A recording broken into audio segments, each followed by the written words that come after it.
wabarakatuh. Halo anak-anak kelas 11 SMA khususnya. Yuk mari kita belajar geografi. Nah, untuk pembahasan kali ini Ibu akan menjelaskan apa itu pengertian dari letak.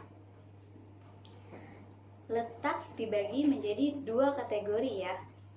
Yang pertama yaitu letak absolut. Apa itu letak absolut?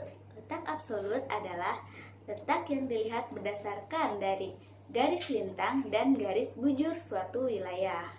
Apa sih garis lintang dan garis bujur itu?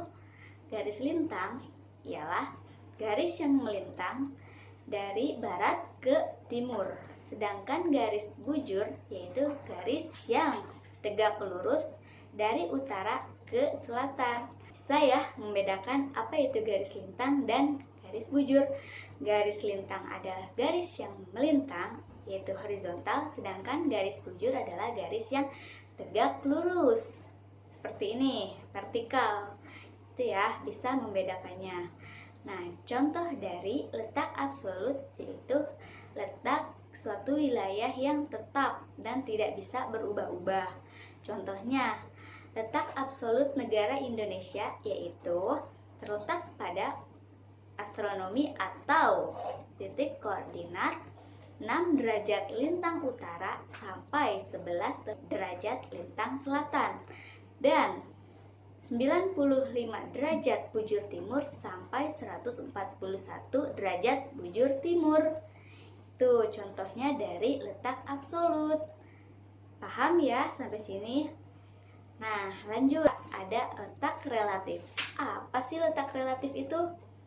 Letak relatif dilihat dan dikatakan berdasarkan sudut pandang yang berbeda-beda. Contohnya, letak relatif Indonesia apabila dilihat dari sebelah barat, ia berbatasan dengan Samudra Hindia. Sedangkan dilihat dari sebelah timur, Indonesia berbatasan dengan Oseania.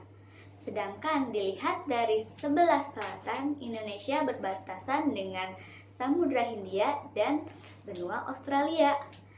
Dan yang terakhir, apabila dilihat dari sebelah utara, Indonesia berbatasan dengan apa? Ya, Indonesia berbatasan dengan Laut Cina Selatan, Samudra Pasifik, dan beberapa negara lainnya. Seperti itu, contoh dari letak relatif. Sekarang kita bedakan ya. Letak absolut itu bersifat tetap. Sedangkan letak relatif bisa berubah-ubah berdasarkan sudut pandang dari sebelah mana kita melihatnya. Nah, itu pengertian dari dua kategori letak. Selanjutnya, kita lanjut ke di mana sih letak Indonesia itu? Ya, seperti yang kita ketahui, Indonesia merupakan negara kepulauan. Kenapa sih dibilang negara kepulauan? Karena yang kita ketahui ya, Indonesia memiliki banyak pulau.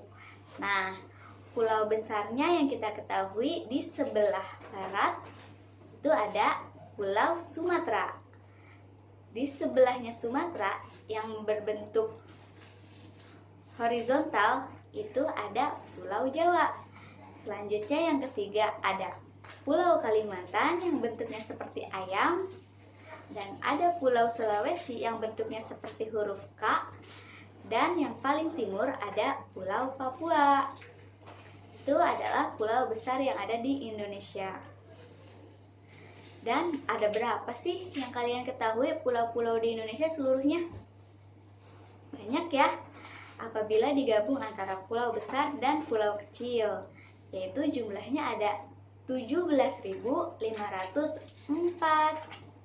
Banyak sekali bukan? Makanya Indonesia disebut sebagai negara kepulauan. Nah, sekarang yang tadi Ibu tanyakan, di mana sih letak Indonesia? Yuk kita bahas lagi. Nah, letak Indonesia yang pertama dilihat dari letak astronomisnya. Letak astronomis yaitu letak yang dilihat berdasarkan titik koordinat wilayah Indonesia. Letak astronomis wilayah Indonesia terletak pada koordinat 6 derajat lintang utara sampai 11 derajat lintang selatan dan 95 derajat bujur timur sampai 141 bujur timur. Dilihat berdasarkan titik koordinat negara Indonesia melintang pada garis khatulistiwa atau garis ekuator. Apa sih keuntungan dari suatu negara yang melintang pada garis khatulistiwa? Ya, tentu saja ada ya keuntungannya, seperti mendapatkan sinar matahari sepanjang tahun, memiliki curah hujan yang tinggi, suhu dan kelembaban yang tinggi, dan juga memiliki banyak hutan-hutan yang lebat. Seperti itu.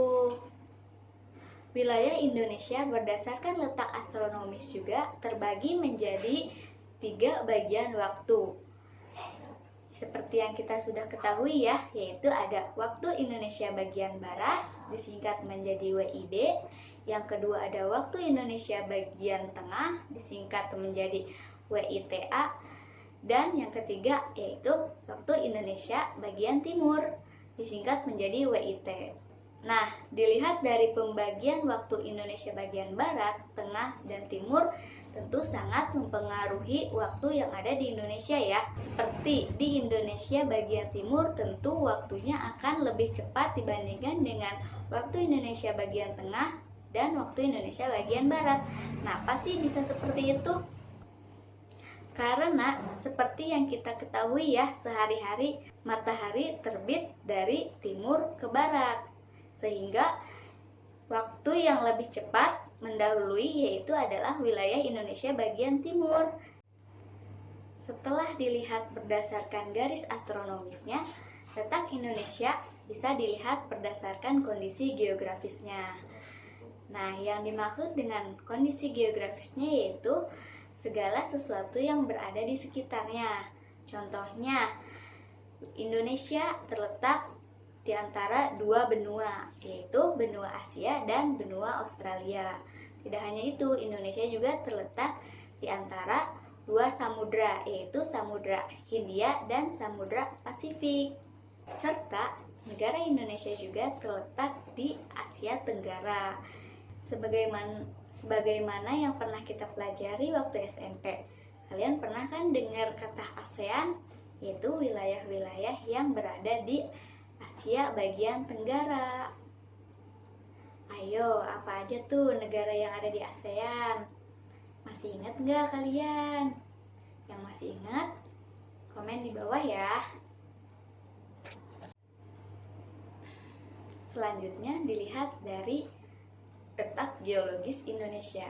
Indonesia terletak di antara 2 sirkum pegunungan muda, yaitu di sebelah barat ada sirkum Mediterania dan di tengah Indonesia ada sirkum Pasifik. Indonesia juga terletak di antara 3 lempeng utama dunia. Yang pertama ada lempeng Australia, yang kedua ada lempeng Eurasia, dan yang ketiga ada lempeng Pasifik. Nah, hal tersebut yang menyebabkan Indonesia berpotensi gempa bumi loh. Kenapa sih bisa seperti itu? Karena setiap tahunnya tentu saja lempeng mengalami pergerakan, baik itu konvergen, divergen, atau transform. Cukup sekian materi yang dapat Ibu sampaikan. Apabila ada yang ingin ditanyakan, boleh diisi pada kolom komentar. Terima kasih sudah menyaksikan materi pada pertemuan kali ini. Kurang lebihnya mohon maaf dan sampai jumpa di materi berikutnya. Assalamualaikum warahmatullahi wabarakatuh.